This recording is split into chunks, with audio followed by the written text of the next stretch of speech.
Si crees que las decisiones sobre tu dinero las toman los gobiernos, ya vas tarde. El mercado ya decidió cuánto va a valer tu casa, cuánto va a rendir tu salario y qué tan caro será vivir en los próximos años. No lo anunciaron, no lo debatieron, simplemente ocurrió.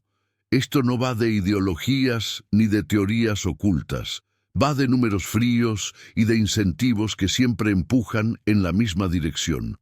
Y esta vez, una sola jugada de China fue suficiente para inclinar el tablero financiero global. El efecto no se queda en bancos de inversión ni en Wall Street. Se filtra, se amplifica y termina exactamente donde siempre termina, en tu bolsillo. Y cuando los políticos finalmente lo expliquen, el ajuste ya estará hecho.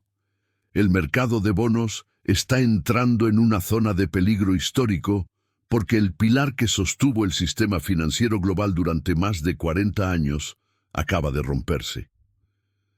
Durante décadas, Estados Unidos financió su nivel de vida gracias a un acuerdo implícito.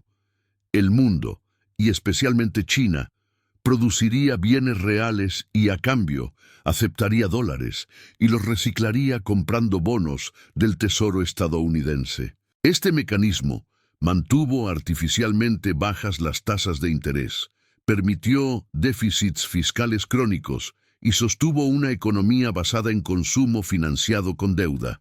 No era estabilidad, era equilibrio precario. Hoy ese equilibrio terminó. China, el mayor acreedor extranjero, ya no actúa como prestamista de última instancia. Cuando el mayor comprador estructural de deuda se levanta de la mesa, el sistema no se adapta, se repricia violentamente. Los 850.000 millones de dólares en bonos del Tesoro que China posee y está reduciendo no son una estadística pasiva, son palanca de presión geopolítica. Cada bono que China vende aumenta la oferta en un mercado que ya está saturado. Y aquí está la clave que la mayoría ignora. El precio de los bonos y las tasas de interés se mueven en direcciones opuestas. Cuando el precio del bono cae por exceso de oferta, el rendimiento sube automáticamente. Por eso los rendimientos siguen aumentando incluso cuando la inflación oficial desacelera. El mercado no está reaccionando a la inflación pasada, está descontando el riesgo futuro de financiamiento. No hay suficientes compradores para absorber la avalancha de deuda que Estados Unidos necesita emitir para financiar déficits de billones de dólares anuales. El problema ya no es el costo del dinero, es la confianza en la deuda misma. Aquí es donde se rompe el mito central de la política monetaria moderna, la idea de que la Reserva Federal controla las tasas. La Fed solo controla el extremo corto de la curva. Las tasas de largo plazo, las que determinan hipotecas, crédito corporativo y valuaciones de activos, las fija el mercado. Y el mercado está gritando una verdad incómoda. La deuda estadounidense es cada vez más riesgosa. La Fed puede bajar la tasa de referencia a 0 mañana, pero si China, Japón y otros actores estatales continúan vendiendo bonos, las tasas largas subirán igual. Eso es lo que estamos viendo ahora, una desacoplación histórica entre la política monetaria y la realidad del mercado. La Fed ya no es el ancla. Es un actor más atrapado en una estructura de deuda que la supera. El resultado de este proceso es un cambio estructural que lo altera todo. Tasas hipotecarias persistentemente altas, colapso en la refinanciación del sector inmobiliario, presión extrema sobre bancos cargados de bonos depreciados y un efecto dominó sobre consumo y empleo. Este no es un ciclo económico normal, es el final de un régimen financiero. El dinero barato fue posible porque existía un comprador extranjero dispuesto a financiarlo. Ese comprador ya no está. El mercado de bonos, que durante décadas fue el activo libre de riesgo, se está convirtiendo en el epicentro del riesgo sistémico. Y cuando el mercado de bonos se rompe, no hay sector que quede intacto. No es una opinión, es matemática. La venta de bonos del Tesoro, el aumento de las tasas hipotecarias, la fragilidad bancaria, el colapso silencioso del inmobiliario comercial y la desdolarización global no son fenómenos aislados, son engranajes del mismo sistema entrando en sobrecarga. El mercado de bonos es la plomería invisible del sistema financiero. Nadie piensa en ella cuando funciona, pero cuando se tapa, toda la casa se inunda. Cada bono que China vende aumenta la oferta en un mercado que ya está saturado por déficits fiscales gigantescos. Cuando la oferta supera la demanda, el precio del bono cae y el rendimiento sube. Esa subida no se queda en Wall Street. Se filtra directamente a la economía real. Las hipotecas a 30 años siguen al rendimiento del bono a 10 años, no a los discursos de la Reserva Federal. Por eso, las tasas hipotecarias suben incluso cuando la inflación oficial parece moderarse. El mercado está anticipando un problema estructural de financiamiento, no un ciclo pasajero.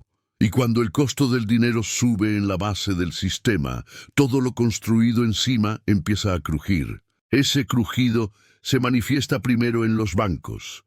Los bancos son intermediarios de duración. Toman depósitos de corto plazo y compran activos de largo plazo, principalmente bonos. Cuando las tasas suben rápido, el valor de esos bonos cae. Las pérdidas existen aunque no se reconozcan contablemente. Mientras los depósitos se mantengan estables, el problema puede esconderse. Pero cuando la liquidez se tensa y los depositantes empiezan a retirar dinero, los bancos se ven obligados a vender bonos con pérdidas y el agujero se vuelve real. Esto es exactamente lo que ocurrió con Silicon Valley Bank, pero a escala sistémica.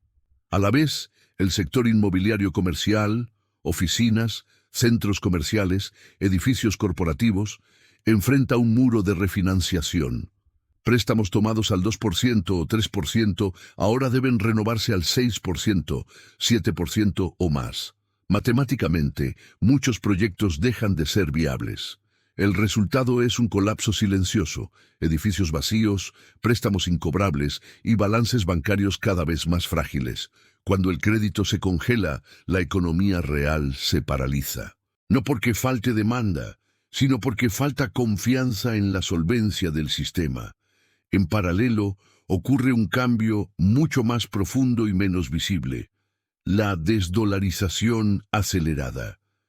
China no solo está vendiendo bonos, está transformando esas promesas de papel en oro físico. Este movimiento no es ideológico, es defensivo. El oro no tiene riesgo de contraparte. No puede ser congelado por sanciones y no depende de la promesa de pago de otro gobierno.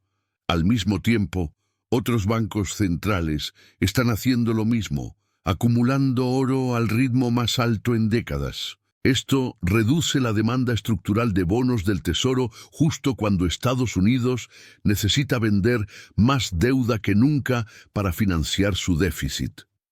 Aquí se rompe otra creencia central del sistema financiero moderno: el portafolio 60-40. Durante 40 años, acciones y bonos funcionaron como contrapesos. Cuando las acciones caían, los bonos subían. Hoy esa relación se ha roto. En un entorno de inflación estructural y deuda excesiva, bonos y acciones pueden caer juntos. El activo libre de riesgo deja de ser refugio y se convierte en foco de inestabilidad. Por eso el dinero inteligente está saliendo tanto del efectivo como de los bonos largos. No porque busque especular, sino porque busca sobrevivir al reajuste del sistema. Todo esto revela una verdad incómoda. La guerra financiera moderna no se libra con misiles, se libra con tasas de interés, flujos de capital y balances. China no necesita disparar un solo tiro para presionar a la economía estadounidense. Le basta con dejar de financiarla. Al vender bonos y reducir el uso del dólar en comercio internacional, ataca al sistema desde ambos lados, aumenta la oferta de deuda y reduce la demanda de la moneda que la respalda. El resultado es un estrangulamiento lento pero implacable. Cuando la plomería del sistema financiero se rompe, no hay sector que quede aislado. Se congela el crédito, se reprician los activos, se evapora el efecto riqueza y el consumo se detiene. Entenderlas no es alarmismo. Es la diferencia entre reaccionar tarde o posicionarte antes de que el sistema termine de ajustarse. Porque cuando el mercado de bonos colapsa, no hay rescate rápido ni solución política, solo matemáticas haciendo su trabajo. Nada de esto pertenece al futuro ni a escenarios hipotéticos. Es un proceso activo, en desarrollo, que ya está moldeando el costo de tu deuda, el valor de tu dinero y la estabilidad del sistema en el que vives. Durante años, se nos enseñó que la Reserva Federal controlaba la economía como si fuera una cabina de mando. Subir tasas para frenar inflación, bajarlas para estimular crecimiento.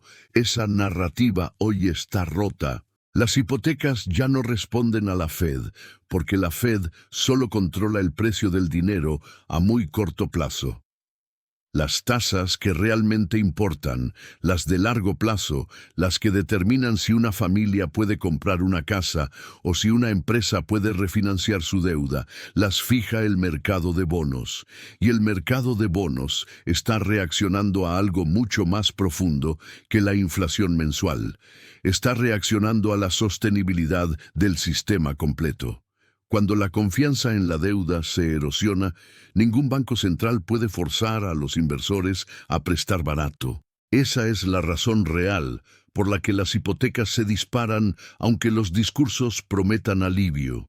No es incompetencia, es pérdida de control. El dólar, al mismo tiempo, está entrando en una fase de desgaste silencioso.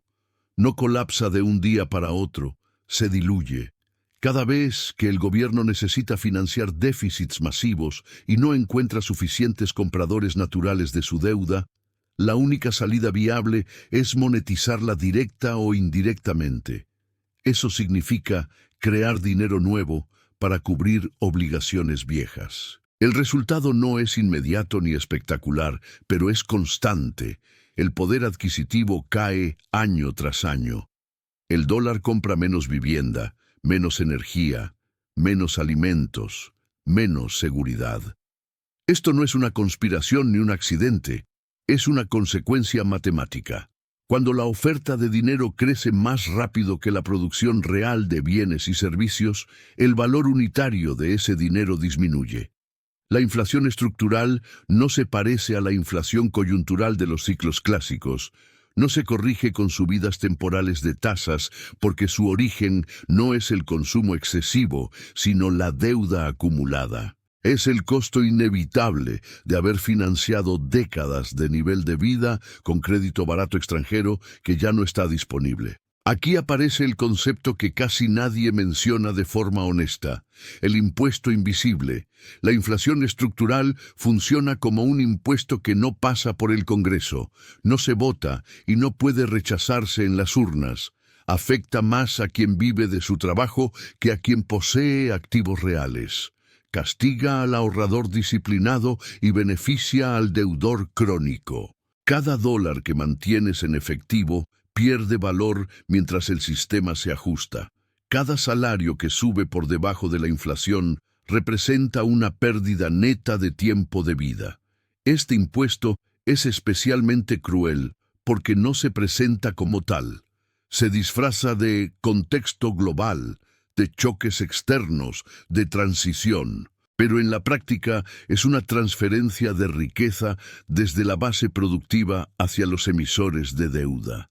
El consumidor promedio lo paga en cuotas más altas, en alquileres imposibles, en seguros disparados y en alimentos cada vez más caros. No importa si entiendes macroeconomía o no, lo estás pagando igual. Lo más inquietante es que este proceso tiende a autoalimentarse. Tasas altas enfrían la economía. Una economía más débil reduce la recaudación fiscal, menor recaudación amplía el déficit y déficits mayores requieren más deuda.